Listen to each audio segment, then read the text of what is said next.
Thank you all for joining Talking with EDU Thompson. Today, we are discussing how to build relationships. Many schools across the country are not sure what school will look like this year, but we know that building relationship is key. So I brought together some great leaders that are always building relationships, and we're going to talk to them to see what they are doing. So let me know, who wants to start off? How are you building relationships? I'll share. Something that I've been practicing has been the Platinum Rule, and we often lend ourselves to the Golden Rule, which was treat others the way that we would want to be treated.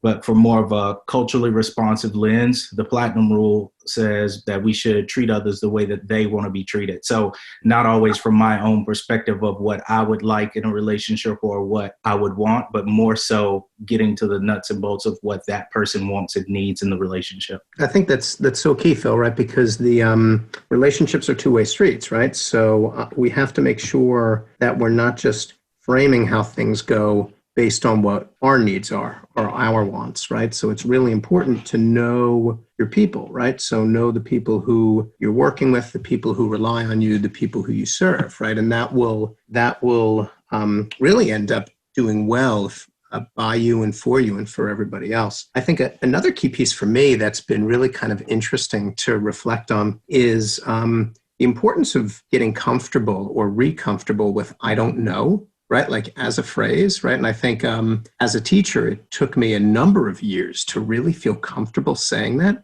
And as I reflect on my work currently, it's just been fascinating. Like, yeah, it's when you're in those leadership roles, you sometimes forget that, like, in order to build relationships, in order to build trust, you sometimes have to do things like say, look, I don't know where this is going to go, but we're going to work through it all together. And here are some ways we're going to support each other through it. So it's been real fun for me to kind of reacquaint myself with that and realize the value of "I don't know," particularly at a time where we don't. There's a lot of questions that we can answer. I'm hearing both of you speak. Phil, I love that idea of the Platinum Rule. And it made me reflect on myself because I'm an introvert. I have a very hard time starting conversations with people, which is very strange because of the work that I do. But I love meeting people. And I think about how much I appreciate when people come up to me and start a conversation and just say, "Hi, how are you? What brings you here? Tell me more about yourself." Or, "I noticed that you've done this in the past." And I try to be that for other people and push, like you said, Fred, kind of out of my own comfort zone and start that conversation because there might be other people who are like me. I always feel that I might be interrupting somebody or bothering them. And so how can I break out and be that first person who starts that? And Fred, you hit on trust. And I think trust is the essential and key ingredient to having any relationship. And so I think that with a foundational, tell me more about you. How are you? Or something that you like or respect or admire about that person. And I think, Phil, that goes into then the tell me more about you and what's important to you and your values and the culture aspect of it. One quick thing I'll share. I'm glad you brought up trust, Krista, because I feel, and I talk about it a lot, it's a key foundation for any relationship to form, right? For you to sustain relationships. It's also, I find personally, the hardest relationship ingredient to build up, but the easiest to mess up, right? So you have to be like so careful with and take the time to really reflect on your actions, because in order for people to trust us, we have to prove that we're dependable and that our way of thinking really aligns with how other people think. But we can lose trust in so many ways, right? It's just so easy for people to say, "Oh, well, there you go. It's now Fred is doing what maybe ultimately I thought he would do. And there goes that," right? So we have to be really, really careful about trust. I think Brene Brown talks about that, and in her book, Dare to Lead, and about it being marble jar moments. And you need lots of these little moments that build up trust, but it could take one slip. And so I think it's important to know that it's not just building relationships, but then how do you sustain them?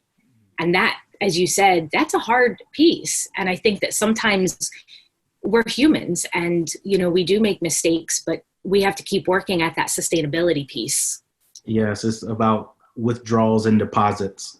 and just managing, or not managing, but maintaining those relationships and not keeping score, but keeping track of the exchanges between you and the person in the relationship. Yeah. I've been curious, how are you guys doing this though in this like virtual setting? Because now we have this like new normal that's really testing how we're doing building relationships. So curious what you are doing to change things up. Or maybe you're not. Maybe you're going back to these same best practices, but curious what you're doing. So I think for me, there are like elements of the same best practices, right? Like really emphasizing listening, making sure there's opportunities to collaborate, keeping it clear how much you respect and value people, right? Building up that trust. So that for me is a part of it regardless. What's a little bit different that I've found is I've built in a greater frequency of opportunities to gather because the water cooler moments aren't happening in the same way, right? The stopping in the hallway, the bumping into people, like that isn't existent in the same way. It's really kind of targeted and in a lot of ways has to be scheduled, right? I mean, certainly, we can call people via phone, and check in, and that's all very important, send text, etc. But in terms of our actual meetings, we've increased the frequency and in a lot of cases shortened the length of time, right? So more frequent check-ins and more opportunities to just see each other. So as a department, we come together more. The other thing we've done is added in some community and cultural aspects that people might normally have in their lives where a professional cohort wouldn't necessarily provide it. Sometimes, it would, sometimes we go out socially with people who we work with, but, so for instance, to give you an example, we've held twice a month game afternoons, right? Where we've gotten together as a department and played games virtually, categories, charades, name that tune. Things that probably as a department we wouldn't have scheduled under normal circumstances because there'd be a lot of opportunities for that in people's lives.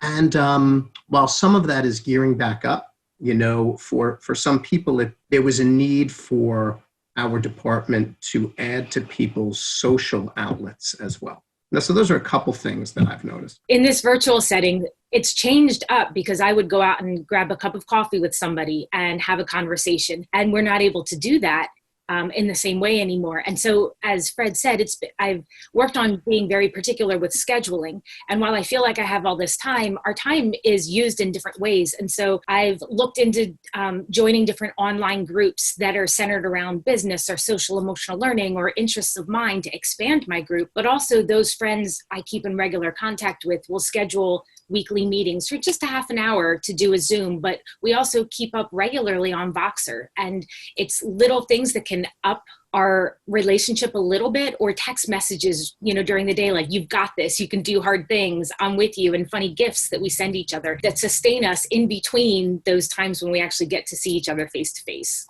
Yeah, I agree and co-sign on everything that's been said. Fred just mentioned and being, intentional and strategic of when you're connecting, as Krista was saying, just those constant check-ins to stay connected throughout the day. I think for me, something that surfaced was just setting boundaries too. I think when we first started this remote learning, like the lines were really blurred and we were over communicating. We had text threads going. If we were Facebook friends, we had messages there. I just felt like I was working round the clock. It was nothing to get a text at 10 o'clock, 11 o'clock, where that normally wasn't happening. And so once things began to settle a little bit, we got a little more clear on just like boundaries and it being something now to be off, like when you're off or you're taking a sick day or when you're taking annual leave, it's like, you're like, no, I'm really off the clock. like unless it's burning down, like don't text me, So I think you just have to be clear and intentional with expectations around when and how we are communicating to keep and maintain balance in the relationships. I think that's a hallmark of a really healthy relationship, though, when you can express what your boundaries are or where you're struggling and somebody can be respectful of that. I've had friends that we were to meet up and they just said, I'm having a really rough day today. Can we reschedule? Absolutely. I would rather do that because I care about you and your time. And so when you get to that point where you can put boundaries in place, I think that's a signal that you're in a good relationship with each other. So we've talked a lot about trust. I'm curious how you have built trust with your staff, because that is, like Fred said, something that's really hard to do and you need to do it often. So curious, how have you built trust with relationships? For me and the teams that I'm on, there's two ideas that we really leverage. One, I love looking at the Kiersey Personality Inventories, where you find out if you're more introverted, if you're more thinking or feeling, more sensing or intuitive, or more spontaneous and a planner. And because I think when we get a chance to share who we are and how we work and how we show up every day and what our needs are, it allows us to get to know each other, because we might not be able to articulate why it is that we're doing something. But if I knew, like, oh, this person's an introvert, they're away just because they need a little bit of chance to decompress, that's good to know that they'll be coming back out when they're ready and energized to be back around again. I also, again, I mentioned Brene Brown. I love her core values activity that's in Dare to Lead. And the teams that I work with closely, we've done that core values activity. And part of that is, what are the two core values that guide you? And what does it look like when you're leaning into those values? And what does it look like when you're on a slippery slope with those values? And I think that it brings us together and gives us a better understanding of who one another is. And it also allows us to hold each other accountable. So the people I work with and my good friends can say, hey, Krista, I think you're slipping a little bit, or this is the behavior I'm seeing that you told me to watch for. And so that has worked on being able to bring us together and have a better understanding, knowing that we have the same vision and mission, just our pathway of getting there might look a little different. I'll just jump in and share really quickly. One thing that our team has done has been similar to what Krista was saying around just personal inventories and assessments. We do things like DISC and StrengthsFinder, Myers-Briggs, and we get to know more about each other's strengths. We also did a book study around the languages of appreciation in the workplace by Gary Chapman. And so the more that we were able to kind of share, the things that really speak to us, we're able to recognize, oh, it's not me, it's you, more so like going back to what I said in the beginning, around treating people the way that they want to be treated. So when a certain team member offers X, Y, and Z, oh, I know that they trust me because of that. And that's not normally how I would show trust, but that's their way of showing trust, and just being able to recognize those exchanges that we know are building trust with each other. I think, Krista and Phil, you shared some really important pieces. I'll just share two kind of additional resources. So, there's clearly, in terms of talking about trust, it couldn't be a more important time to talk about it. There was a recent Harvard Business Review article written by Francis Frei, and what he talked a little bit about was this idea of the triangle of trust, right? And so it's not anything that's going to be surprising, but the thinking behind it is that in order for people to trust you, they need to be able to understand your thinking, right? Like there's a logic pattern to what you do and a predictability, right? Because you'll never be able to earn anybody's trust if people can't imagine how you're going to react to a situation, right? That just breeds anxiety. There's also that people believe that you're who you say you are, right? There's a real and authentic nature to who you are and what you do, right? And that ties in with the logic too. And then the last piece, and this ties into like elements of Kim Scott's work, if you've ever read Radical Candor, right? So this idea that I'm going to be fully transparent and open and honest with you, but I'm going to do it from a place of caring, right? Like you're going to know that even if you don't love what I'm going to share, right? And even if it makes you angry, you know that I'm sharing it because I have a real personal interest in your success and real like emotional connection with you, right? And so I think that that's like an important thing, right? How do we make sure that we're authentic with people? How do we make sure that we express our care for people? And then how do we, make sure that we can be predictable, right? That we're really logical in the actions we take. And I think if those ingredients are there, then you stand a better chance of building that trust, even in like totally out of control situations like the pandemic. And I think that's where the core values comes into, because when you can identify what it is that you stand for and stand by, it allows you to take actions based on that, which is a sense of logic. If I'm making that connection, and it becomes authentic because people know what is important to you, and they know that you're going to make decisions and respond in ways that are aligned with what you say is important. One more thing that I would like to share. It's interesting in kind of my reading on trust. It's like can be situational. And so I may trust you to create this Google form, but I may not trust you to pick up my groceries or watch my kid. So we do have to be, when we're communicating what we trust and what the elements around the relationship that we are trusting this person with, sometimes it's helpful to be clear in communicating like where that trust is coming from, or what it is that we are entrusting in, or looking for more trust in certain areas with people, and just being specific and intentional. There's a model that a mentor of mine created. His name is Tom Stecker, and he calls it levels of relationships, and they're concentric circles. So out in the bigger side is anyone, just people you see walking on the street. And then the next level in is an acquaintance. And we talk about how do you move somebody from an anyone to an acquaintance, and you have shared interests perhaps, or you're involved in the same activities. And then the next level is friend or friend-like. And there's an increased level of trust, more regular communication. The next level in is like intimate or best friends, like closest friends, and then yourself. And I describe it to students as like being in a castle, and there's a moat between each level, and you get to put down that drawbridge and let people move in these levels. And so you get to control based on the situation, based on your level of the logic and the authenticity and the care that you're feeling from somebody, how close you let them come in. And not everybody needs to be in that intimate piece, but our goal is that we should all be in that friend-like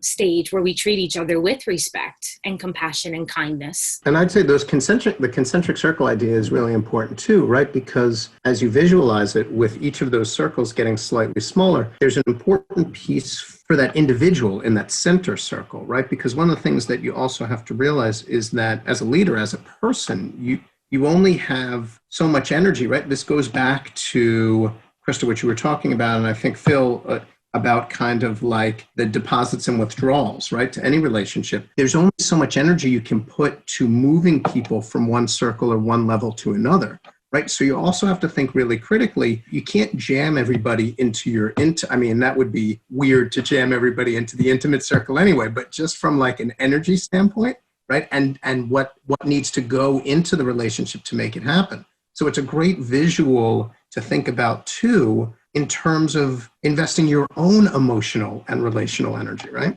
Absolutely. And an understanding that sometimes you click with people right away and you move to it really fast. And with some people, some of the best relationships are ones that evolve over time. And so there's not really a time stamp that goes on that. It's all of those other components that come into it that we've discussed. Yes. If you're a connector, it's nothing to juggle 200 close relationships.